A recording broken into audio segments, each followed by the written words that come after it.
Good afternoon. আজকে আবার একটা নতুন ব্লগ নিয়ে আপনাদের কাছে চলে এসেছি। আজকে হচ্ছে রোববার ৭ই জুলাই, আর আজকে হচ্ছে জগন্নাথ দেবের রথযাত্রা। তো আমি আজকের ব্লগে আপনাদেরকে দুটো রথ আমাদের বাড়ির সামনে দিয়ে যায় সেটা পুরোটা দেখাবো। সল্টলেকে ৩-৪টে রথ বেরোয়, কিন্তু দুটো রথ আমাদের বাড়ির সামনে দিয়ে যায়, তো সেটা পুরোটা আপনাদের দেখানোর ট্রাই করব। আর বিকেলবেলা সন্ধেবেলা 8:30টার সময় আমার রথের মেলায় প্রোগ্রাম আছে, তো সেটাও খানিকটা আপনাদের সাথে শেয়ার করব।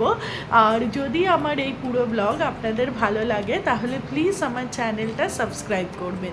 এখন যেটা করবো সেটা হচ্ছে স্নান করে চলে এসেছি, বুঝতেই পাচ্ছেন।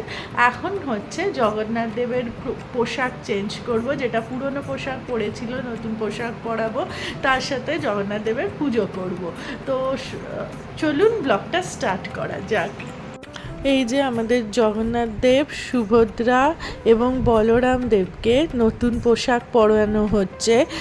পুরনো পোশাক ছাড়িয়ে সায়নীর পোশাকটা পরাচ্ছে, কারণ পেছন দিক দিয়ে যে বাঁধার ব্যাপারটা আমি ঠিক করতে পারি না, তাই ও পোশাকটা পরিয়ে দিচ্ছে। আর পোশাক পরানো হয়ে গেলে পরে তারপরে পুজো শুরু হবে। এই জগন্নাথ দেবের মূর্তির সঙ্গে আমার ছোটোবেলাকার অনেক স্মৃতি জড়িয়ে আছে। ছোটোবেলায় যখনই পুরী যেতাম তখনই খুব জগন্নাথ দেবের মূর্তি কিনতে ইচ্ছে করতো, আর বাবা মাও কিন্তু সেই জায়গায় কখনো কার্পণ্য করতেন না। আর সেই করে করে অনেক ছোট ছোট জগন্নাথ দেবের মূর্তি বাড়িতে কেনা হয়েছিল। এই মূর্তিটি কিন্তু আমার মামার বাড়ির থেকে আমাকে কিনে দিয়েছিল আমার দিদা দাদু। তারা একবার পুরী গিয়েছিলেন, তারা তখন আমাকে জগন্নাথ দেবের এই মূর্তিটি উপহার দেন। তারপর থেকেই আছে। একবার রং উঠে গেছিলো, তখন পুরীতে গিয়েই মূর্তির রং করানো হয় এবং প্রভুকে আমরা সবসময় প্রতিদিনই তাকে পুজো করি। আজকে একটা বিশেষ দিন, আর জগন্নাথ দেব এত সুন্দর করে সেজে উঠেছেন, খুব সুন্দর লাগছে। মালা পরেছেন, নতুন জামা কাপড় পরেছেন, আর আমাদের সকলকে আশীর্বাদ করুন যাতে আমরা ভালো থাকি। আর দেখুন, ইতিমধ্যে আমাদের বাড়ির সামনে দিয়ে আরেকটি রথ এসে গেছে, বড় রথ। আমাদের বাড়ির সামনে দিয়ে কিন্তু দুটো বড় বড় রথ যায় সল্টলেকে। আর মধুমন্তী এই ভিডিওটি করেছে, আমি সামনে দাঁড়িয়ে আছি, কোনো রকমে দড়িটি ধরার সুযোগ পেলাম।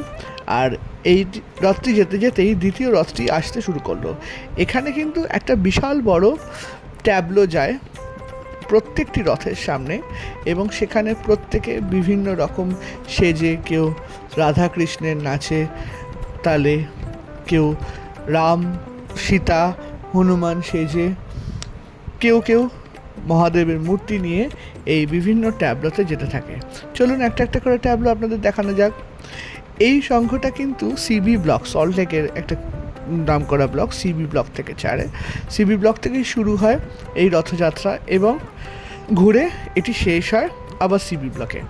বলাই বাহুল্য, সল্টলেকে কিন্তু আরেকটি রথযাত্রাও হয়।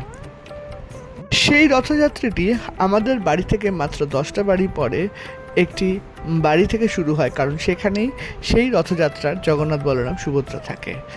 তো আমাদের এই পুরো এরিয়াতে কিন্তু 3টি বড় বড় রথ যায়। যাই হোক, যে রথটি যাচ্ছে এই সিবির রথের কথাই আপনাদেরকে বলি। ছোটোবেলাতে আমার মামার বাড়ি ছিল সিবি ব্লকে, আর তাই যখনই এই রথযাত্রা হতো তখন ছুটে চলে যেতাম মামার বাড়িতে। 2 দিন থাকা, পাঁপড় ভাজা খাওয়া, আনন্দ করা তো হতোই, তার সঙ্গে মাঝে মাঝে গিয়ে জগন্নাথ দেবের ভোগ খাওয়া থেকে শুরু করে সব কিছুই হতো। খুব সুন্দর করে সেজে ওঠে এই জগন্নাথ দেব। 3টি রথ যায় এখানে, এবং দেখছেন সামনের লোকেদের ভিড়, প্রচণ্ড ভিড়। এখানে প্রচুর প্রচুর মানুষের সমাগম হয়। এখানে তারা গাছ দেয়, তারা সাধারণ মানুষদেরকে সবসময় প্রসাদ দিতে থাকে। আমিও ভাবলাম একটা গাছ যদি জোগাড় করা যায়, তো তাই আমিও গেলাম এবং আমাকে ওনারা একটি তুলসী গাছ দিয়েছিলেন। প্রচুর মানুষের সমাগম, রাস্তায় একটু জ্যাম হয়ে যায়, কিন্তু একটা দিন প্রভু জগন্নাথ দেবের নামে সেটুকুন অত্যাচার আমরা কিন্তু সহ্য করতেই পারি। আর দেখুন, বলতে বলতেই এসে গেল আরেকটি ট্যাবলো। এখানে কি সুন্দর রাধা কৃষ্ণ, রাম সীতা সব কিছু সেজে বিভিন্ন শিল্পীরা তারা যাচ্ছে। রাম সীতার ট্যাবলোটা এসে গেছে। রাম সীতা লক্ষ্মণ এবং হনুমান সেজেছে একটা নৃত্যের দল, এবং এরপরেই আরেকটি ট্যাবলো আসতে চলেছে, সেখানে প্রতি বছর রাধাকৃষ্ণ থাকে, তাই এই বছরও সেখানে রাধাকৃষ্ণ থাকবে। আর দেখুন, বলতে বলতে আমার বাবা এগিয়ে চলেছেন। এই প্রথম রথ বলরাম দেবের রথ, মধুমন্তীও এক্ষুনি এগিয়ে চলেছে সেই বলরাম দেবের রথের প্রতি। আর বলতে বলতে মধুমন্তী কিন্তু বলরামের রথের দড়ি ধরে ফেললেন, আমিও ছুঁয়ে দিলাম। প্রভু সকলকে আশীর্বাদ করুক, সবাই যেন খুব ভালো থাকুক। যাই হোক, বলরাম দেবের রথ চলে গেছে আর এসে গেছে পরের ট্যাবলো। এরপরেই সুভদ্রা দেবীর রথ আসবে। এখানে দেখুন বিভিন্ন নৃত্যশিল্পীরা তারা নানা রঙিন পোশাকে সেজেছে এবং ঈশ্বরের নানা নাচ নাচছেন। এই ট্যাবলোতে রাধাকৃষ্ণের নাচও হচ্ছিল, কিন্তু আমার মনে হয় গরমের জন্য কিছু কিছু নৃত্যশিল্পী মাঝে মাঝে বিরতি নিচ্ছে। এবং সত্যিকারের আজকের ওয়েদারটা কিন্তু একটু গরম ওয়েদার, যদিও জগন্নাথ দেবের সবসময় রথযাত্রার দিন বৃষ্টি হয়, আজকেও বৃষ্টি হয়েছে, কিন্তু একটু হিউমিড হয়ে গেছে। প্রচুর মানুষ কিন্তু তার জন্য ভিড় কমায়নি। প্রভুকে এই দিন স্পর্শ করে, প্রভুর রথকে স্পর্শ করতে পারলে যে অনুভূতি হয়, সত্যি সেই অনুভূতি যারা স্পর্শ করে তারাই বুঝতে পারেন। যাই হোক, এই করতে করতে এগিয়ে আসছে দেবী সুভদ্রার রথ। আমরাও আস্তে আস্তে এগিয়ে চলব এই রথের দিকে।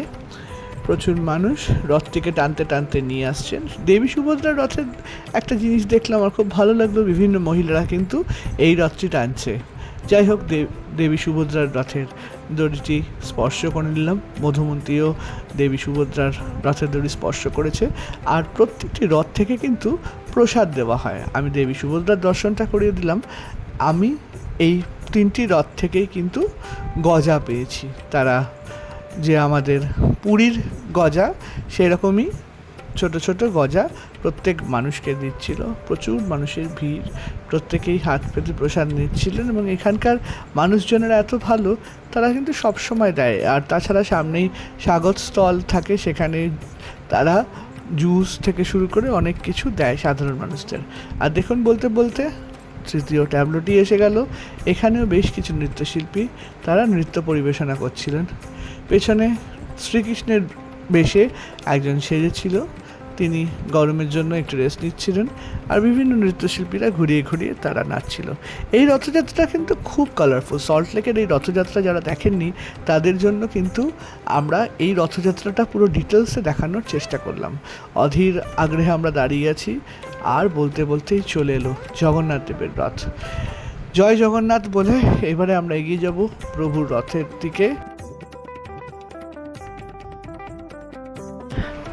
আমরা জাস্ট রথ দেখে দড়ি টেনে ফিরে এসেছি। এখন আমাকে রেডি হতে হবে। আমার আজকে রথের মেলায়, বিধাননগর রথের মেলায় আমার প্রোগ্রাম আছে।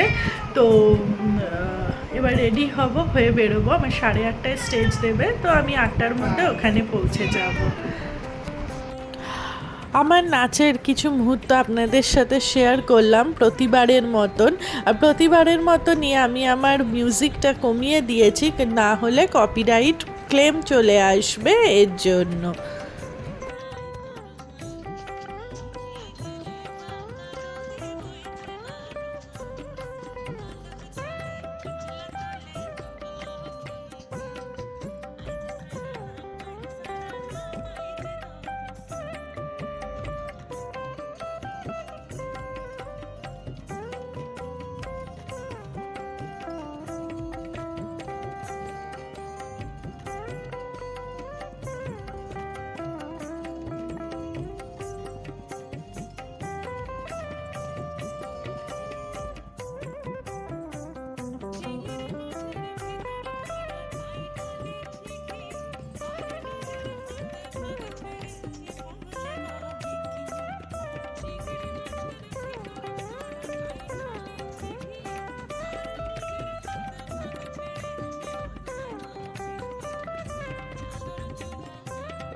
আজকের মতন ভিডিওটা এখানেই শেষ করব।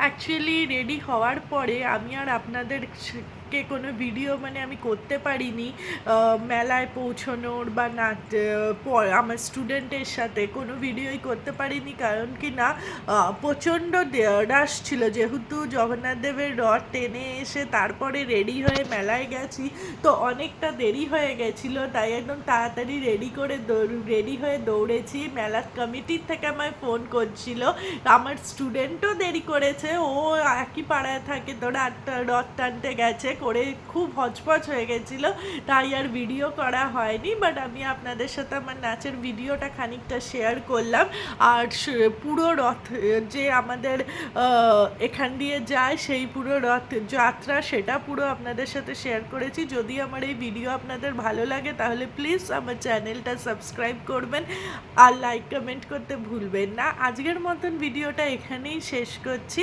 সকলে ভালো থাকবেন। Good night, tata.